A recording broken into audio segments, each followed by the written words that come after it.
بسم الله الرحمن الرحيم. الحمد لله رب العالمين، وأصلي وأسلم على سيد الإمام الأنبياء والمرسلين نبينا وحبيبنا محمد وعلى آله وصحبه أجمعين. اللهم أرنا الحق حقا وارزقنا اتباعه، وأرنا الباطل باطلا وارزقنا اجتنابه. سبحانك لا علم لنا إلا ما علمتنا إنك أنت العليم الحكيم.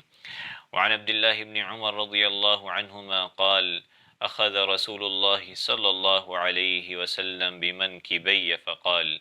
كن في الدنيا كأنك غريب أو عابر سبيل، أو كما قال عليه الصلاة والسلام. وكان ابن عمر رضي الله عنهما يقول: إذا أمسيت فلا تنتظر الصباح، وإذا أصبحت فلا تنتظر المساء، وخذ من صحتك لمرضك ومن حياتك لموتك. صدق اللہ العظیم. یہ حدیث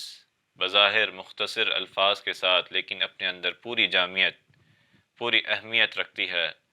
کہ آپ علیہ الصلاۃ والسلام نے اپنے صحابی رضی اللہ عنہما کو کس طرح تربیت دی، کہ آپ علیہ الصلاۃ والسلام اپنے حضرت ابن عمر رضی اللہ عنہ کے اس کندھے پہ ہاتھ رکھتے ہیں اور فرماتے ہیں: کن فی الدنیا کأنک غریب او عابر السبیل،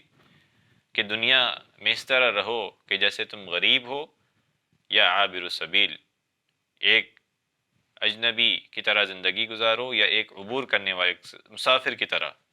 اس طرح یہ دنیا میں اپنا وقت گزارو، کہ آپ نے اس دنیا میں اپنا وقت بھی گزارنا ہے اور اس طرح گزارنا ہے کہ جیسے ایک اجنبی بندہ جب کسی شہر میں جاتا ہے جہاں اجنبی ہوتا ہے اور اپنے سفر میں جب وہ جاتا ہے، سفر کی جو ضروری چیزیں ہیں اس کو وہ لے کر اپنے ساتھ، اور اسی اس میں ہوتا ہے کہ کس طرح وہ اپنے معاملات کو جلد از جلد اس سفر میں وہ کامیابیاں جس کے لیے وہ نکلا ہے حاصل کر کے واپس اپنے گھر پہ پہنچے۔ تو آپ علیہ الصلاۃ والسلام نے اس حدیث میں بتایا کہ یہ دنیا کی زندگی ایک سفر کی طرح ہے، ایک مسافر خانہ ہے کہ ہر کوئی یہاں سے گزر رہا ہے، سفر طے کر رہا ہے، اور اسے اس چیز کو، اس سفر طے کرنے کو، اس مسافر خانے کو اپنا گھر نہیں سمجھنا چاہیے، بلکہ اس سفر کے بعد جب وہ واپس آئے گا تو وہ اصل اس کا گھر ہے جہاں اس نے واپس آنا ہے۔ حضرت امام غزالی رحمہ اللہ نے دنیا کی زندگی کے بارے میں مثال دی ہے کہ جب کوئی شخص خانہ کعبہ کی طرف جاتا ہے، وہاں جانے کا ارادہ کرتا ہے، اس کے لیے وہ اپنی سواری اونٹ کو وہ کرتا ہے، اس کی تیاری کرتا ہے، اس کی خیال کرتا ہے،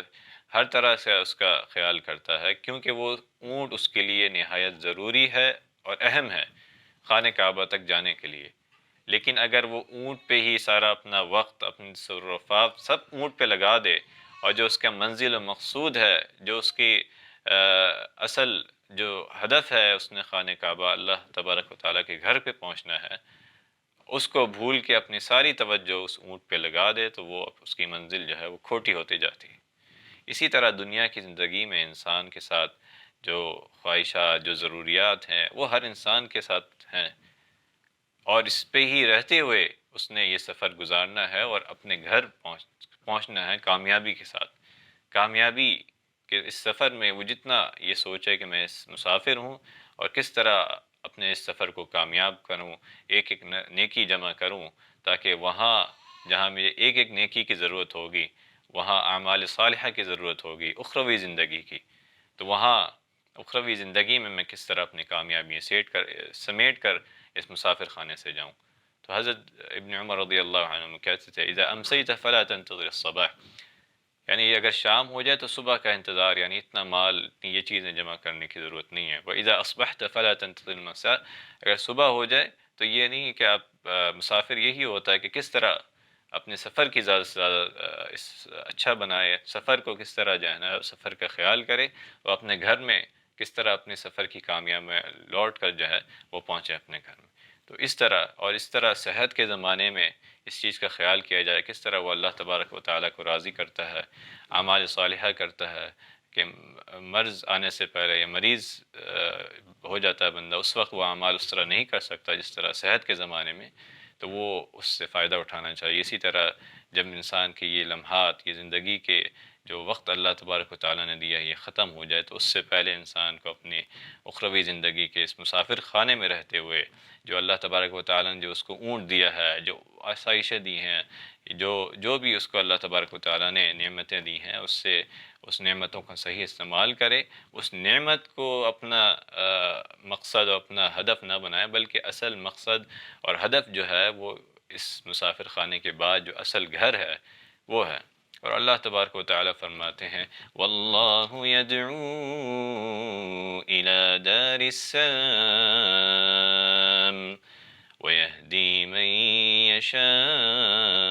الی صراط مستقیم۔ اللہ تبارک و تعالیٰ ہم نے جو اعمال سنے ہیں اس پر عمل کرنے کی توفیق عطا فرمائے، اور ہماری دنیا کی زندگی میں ہمارے ساتھ عافیت والا معاملہ فرمائے کہ ہم یہاں رہتے ہوئے اپنے آخرت کی زندگی کی تیاری کر سکیں۔ وآخر دعوانا الحمد للہ رب العالمین۔